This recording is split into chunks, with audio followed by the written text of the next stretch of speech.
In July of 2013, an 18-year-old was killed by police on a streetcar downtown Toronto. The trial has finally started. James Forcillo, the officer who shot Sammy Yatim on that night in July 2013, is facing second-degree murder charges. Having sat in on the trial, I can say that I have a few issues with the defense.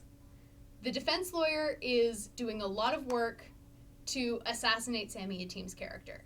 He's trying to make him seem like an awful person or a bad person to try to justify the shooting. So for those of you who may not know the details of the story, essentially what happened was Sammy Yatim was a passenger on a streetcar. At some point during the streetcar ride, he pulls out a knife and he starts waving it around and threatening people. Streetcar stops. Everybody runs off the bus, or the streetcar. Nobody gets hurt. Eventually, the streetcar driver gets off as well. Police arrive on the scene. They tell him repeatedly to drop the knife. He doesn't. He moves out of their view for a second, back from the door, further into the streetcar.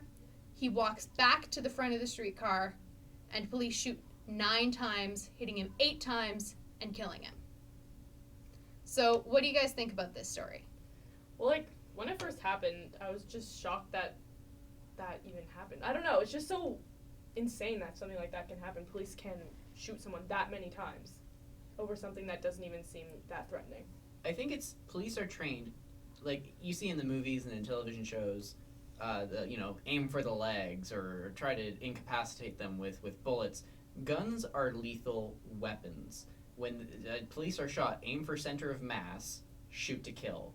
Like, they're not trained to incapacitate somebody with a gun. They're trained to kill somebody with a gun. And this guy decided lethal force was the way to go, and from then on, he had no hope. Yeah, the biggest concern for me about James Forcillo was not the initial 3 shots.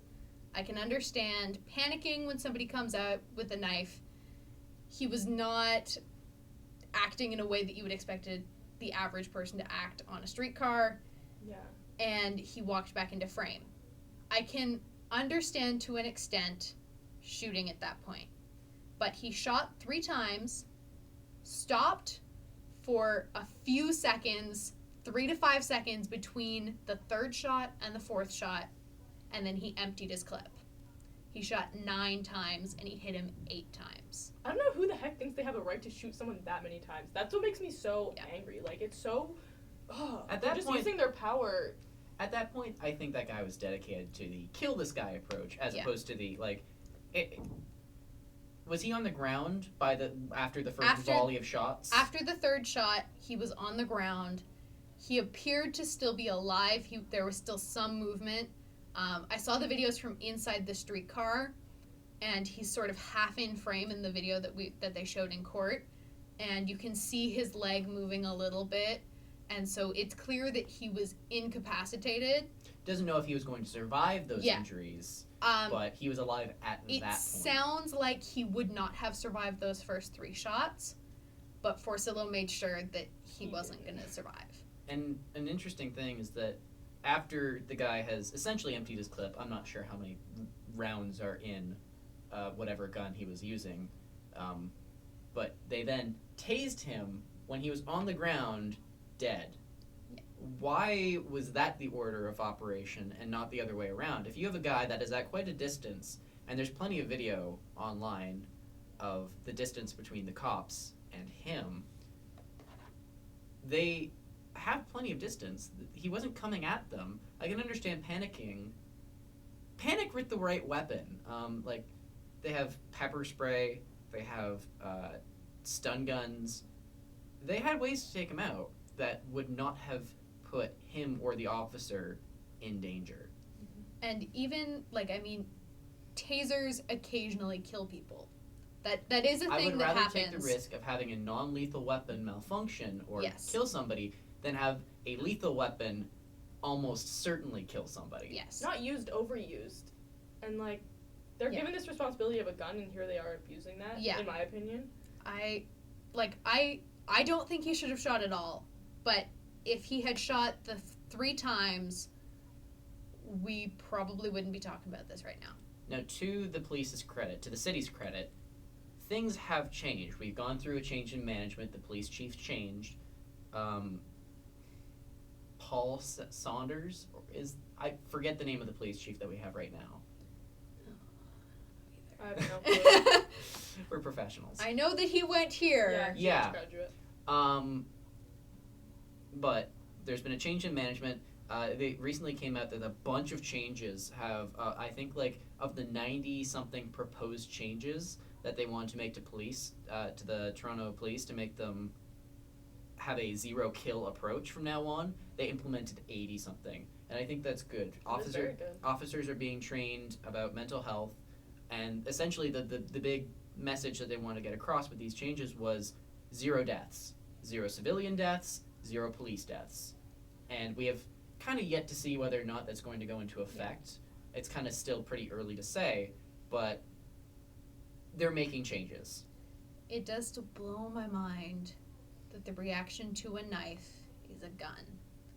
The only time that you should be pulling a gun on anybody is if they have an incredibly lethal weapon.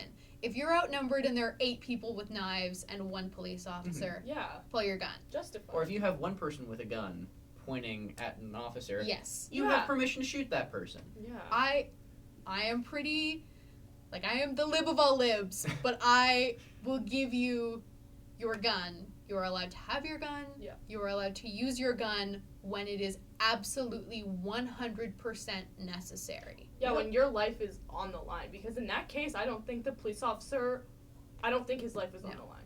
Police have a reputation for jumping the gun, and it's literally. I'm not sure if it's just because, and I'll say this out loud. I'm not sure if it's just because of our perception of American media, or whether they actually deal with this issue more often because their police are more militarized. We're in Canada, by the way.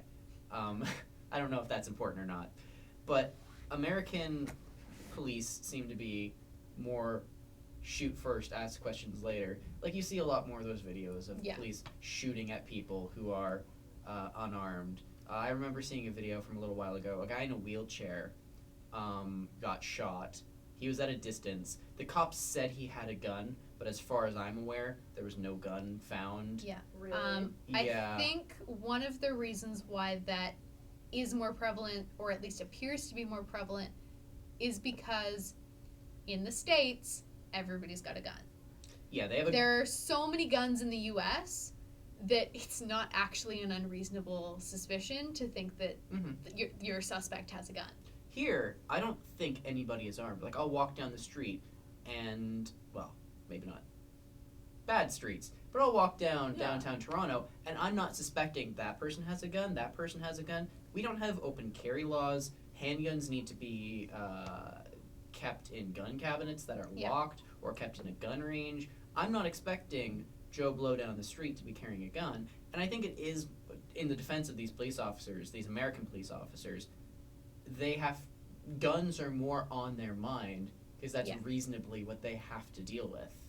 Yeah, and the Constitution, that's their constitutional right to bear arms, and I think it's right of Canada to not have that as part of our laws. Like, I agree with the way that Canada runs. I think that is a solid difference that we're happy with. I'm so happy with that. And I don't think, if that ever changes, I don't know. Because if you don't have a gun, or police officers think you have a gun, I mean, you get shot. Sorry. No, go ahead. People seem to think that guns keep them safe when statistically it proves otherwise. Yes. That is a huge conversation, and I think that's a huge controversial. That's a big bag of worms I don't want to open on episode 1, but I have a feeling we'll be getting to this topic eventually. at some point, because we will probably revisit this case. And I feel like similar cases, because things like this do happen all the time, unfortunately. Yeah. It's too common. Yeah, and I think that's what the Toronto police, they want to make this thing stop happening. And I respect them for that. They want to make 0 deaths, and I think that is an admirable goal. Yeah, Whether or not they'll accomplish that is yet to be seen.